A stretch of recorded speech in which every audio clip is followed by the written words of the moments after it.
नमस्कार दोस्तों, साहित्यिक कहानियों के इस चैनल कहानियां जिंदगी की पर मैं शैली नारायण आप सभी साहित्य प्रेमियों का तहे दिल से स्वागत करती हूँ। और आज आपको लेके चलती हूँ दो औरतों की एक ऐसी दुनिया में जहाँ उन्हें अपने अपने दिलों के छेद एक दूसरे से बड़े और गहरे लगे।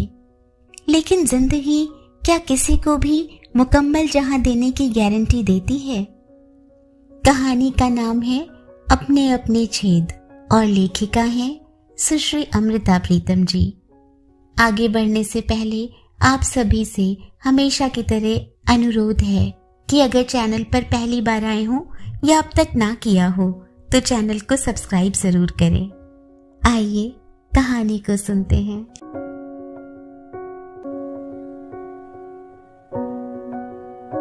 कोई नहीं जानता, सिर्फ ईश्वर और डॉक्टर राव जानते थे कि शीना ने अपनी छाती में एक छेद छिपाया हुआ है।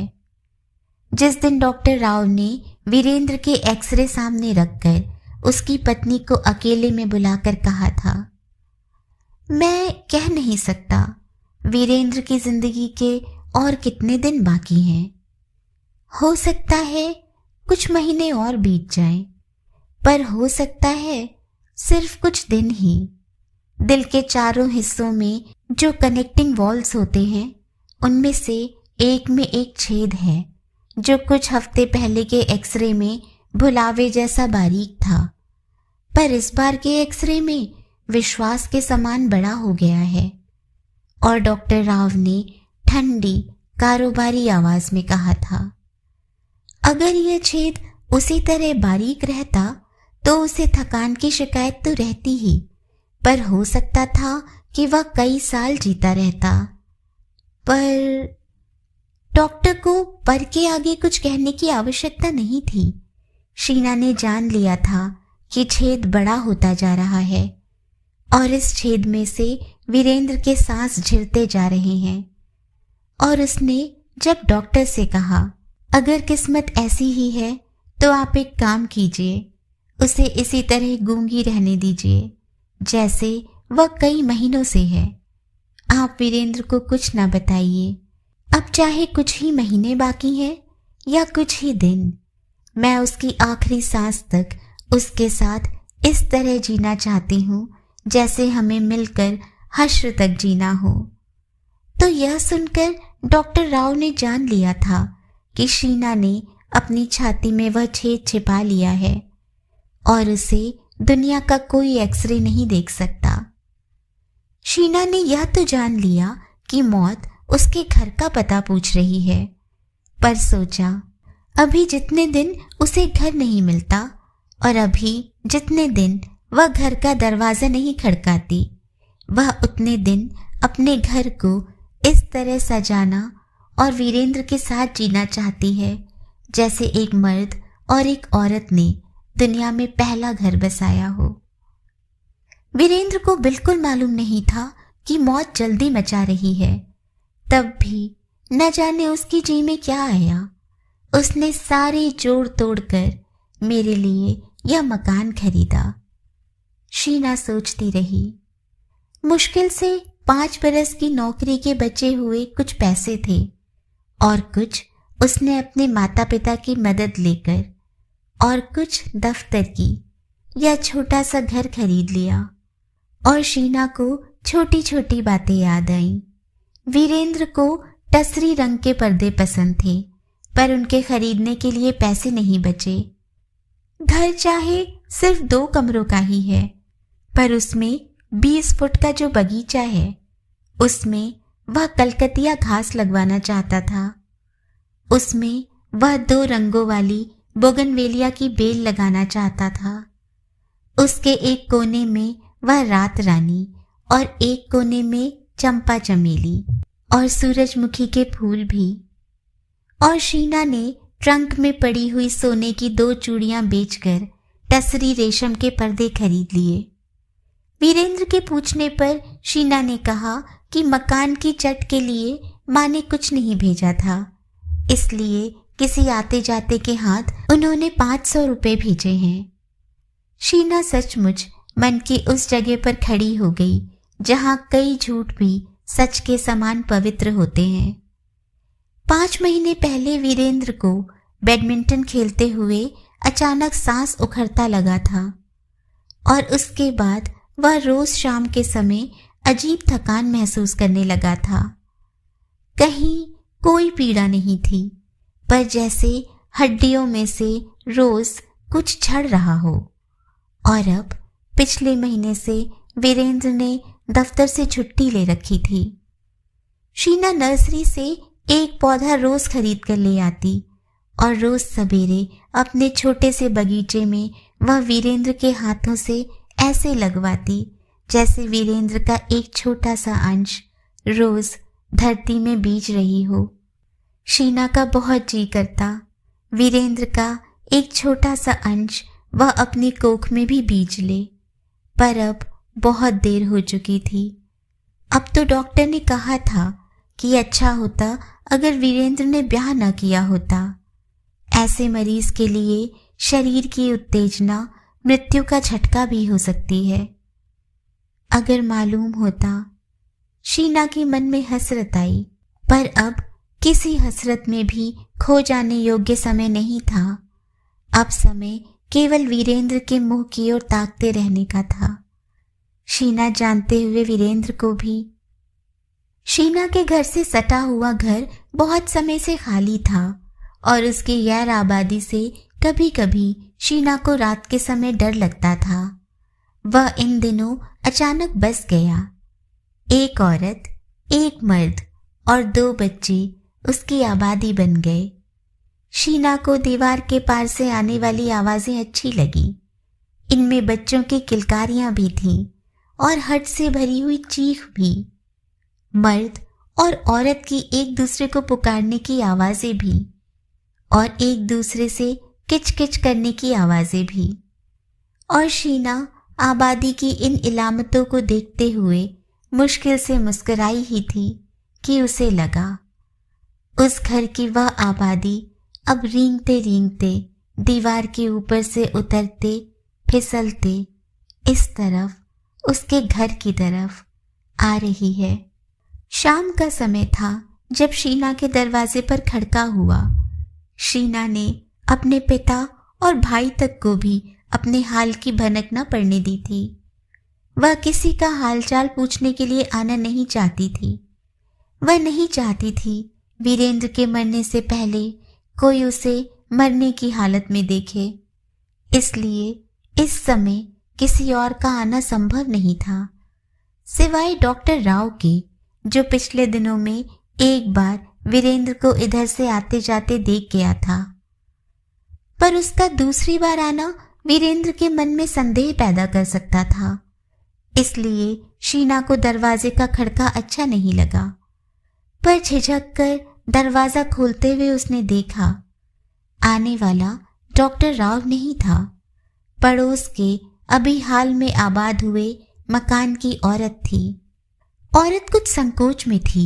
बोली, आपके घर में शायद टेलीफोन है, मैं फोन कर लूं? मैं आपके पड़ोस से मिसेस कपूर हूं। शीना ने वीरेंद्र के कमरे का दरवाजा भेदते हुए सिर्फ इतना कहा, वह सो रहे हैं मिसेस कपूर, आप फोन कर लीजिए, लेकिन जरा धीरे बोलिएगा, वह जाग न जाए। साधारण सा फोन था। औरत ने अपने पति के दफ्तर का नंबर मिलाया, पूछा कि वह दफ्तर में है या चले गए, लेकिन फोन करके वह ऐसी निढाल सी हो गई थी कि शीना ने उसे कुर्सी पर बिठाते हुए पानी के लिए भी पूछा और यह भी कि शायद उसके घर में कोई घबराने वाली बात हो गई है और अगर वह कुछ मदद कर सके। औरत ढली हुई आयु की नहीं थी, पर मुरझाई हुई सी थी। वैसे अब भी अच्छी छवि वाली थी, सिर्फ आयु से अधिक गंभीर थी। कहने लगी, नहीं, वैसे ही देर हो गई है, अभी तक घर नहीं आए, सोचा दफ्तर से मालूम कर लूं। औरत की इन साधारण शब्दों की झिर्रियों से जो चिंता छन रही थी वह साधारण नहीं थी, पर शीना ने इससे ज्यादा कुछ नहीं पूछा, पूछना ठीक नहीं समझा। औरत चली गई, पर रात गए उसके घर से पहले मर्द के जोर जोर से बोलने की और फिर औरत के सुबक सुबक कर रोने की आवाज आई, तो शीना को अपना शाम के समय का ख्याल ठीक लगा। औरत की उदासी शायद एक दिन की नहीं थी, इसके पीछे शायद बहुत से दिन थे। वीरेंद्र की कमजोरी बढ़ती गई। वह थोड़ा सा उठता, बगीचे तक जाता या सिर्फ पास गुसलखाने तक कि उसके माथे पर ठंडा पसीना आ जाता और वह निढाल सा चारपाई पर इस तरह लेट जाता कि उसकी बंद आंखों से यह पता नहीं लगता था कि वह सोया है या जाग रहा है। और शीना घर का सब काम दबे पांव करती रहती कि कहीं वह खड़के से जाग न जाए। तीसरे दिन दोपहर को शीना ने खिड़की से देखा कि मिसेस कपूर बाहर से कुछ सब्जी खरीद कर आई हैं। फिर सब्जी को अंदर जाकर रखकर शीना के घर की तरफ आ रही हैं। शीना ने दरवाजा खड़कने से पहले ही खोल दिया। मिसेस कपूर ने झिझकते स्वर में फोन करने की आज्ञा मांगी और फिर वही नंबर, वही दफ्तर, वही सवाल। और फोन बंद करते हुए वह भरी आंखों से बेसहारा सी कुर्सी पर बैठ गई। शीना ने अपने लिए चाय बनाई थी, उसी को 2 प्यालों में डालकर एक प्याला उसके आगे रख दिया। मिसेस कपूर ने रस्मी इनकार नहीं किया। शायद एक गरम घूंट की उसे सचमुच आवश्यकता थी, गरम घूंट की भी और शायद एक स्नेह भरी आवाज की भी। कहने लगी, शीना बहन, मैं तुम्हें भी असमय दुख देती हूं। और शीना के भले से मन के आगे उसने मन खोल दिया। मेरे पति की जिंदगी में न जाने कितनी औरतें हैं। आज जब सब्जी लेने गई, दूर से एक कार देखी, लगा वह बैठे हुए हैं, उनके बराबर एक औरत। यह भी सोचा शायद मेरे मन का वहम है, वह तो दफ्तर में बैठे हुए होंगे, इसलिए फोन किया। वह सचमुच दफ्तर में नहीं है। सो वह ही थे और उनके साथ न जाने कौन थी।